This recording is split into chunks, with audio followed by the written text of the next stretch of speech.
This happened in Warren County, Georgia, a very rural inland part of the state. I was with my girlfriend Marissa, and we were driving around checking out the area, seeing if it was somewhere we'd like to live. It was very quiet and spacious, which is what we wanted. Welcome to room 13, where every story hides a secret, a place where the unknown comes to life, and the eerie is all too real. Here, we uncover the chilling tales that lurk in the shadows.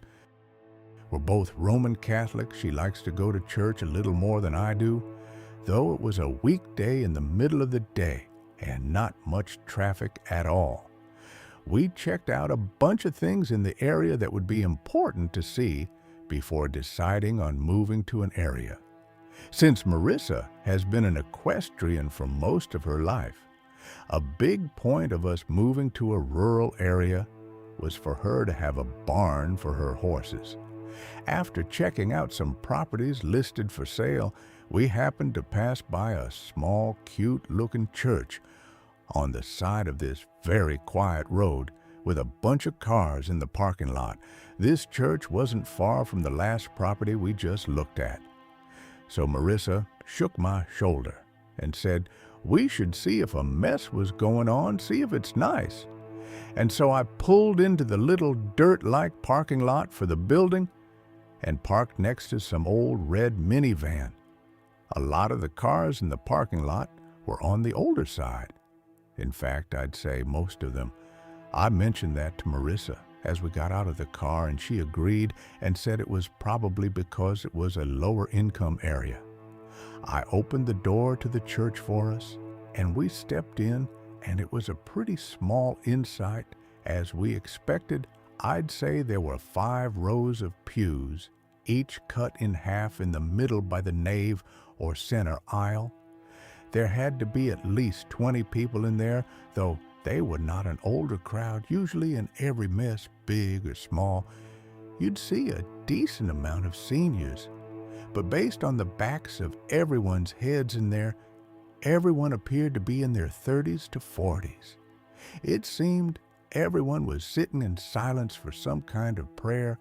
As we sat down in the back, the people closest to us started looking at us like one at a time, and as others noticed the staring, they would look to see what the others were staring at and then look at us.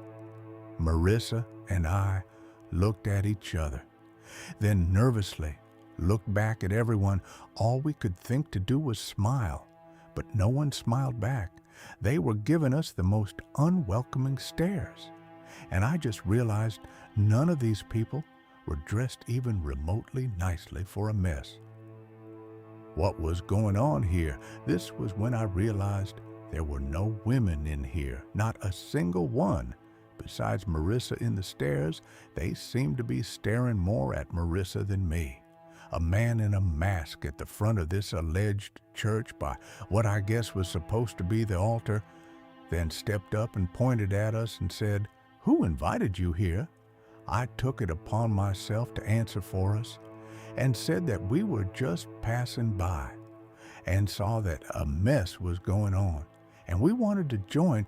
The man was clearly not a priest, and this was clearly not a Roman Catholic church.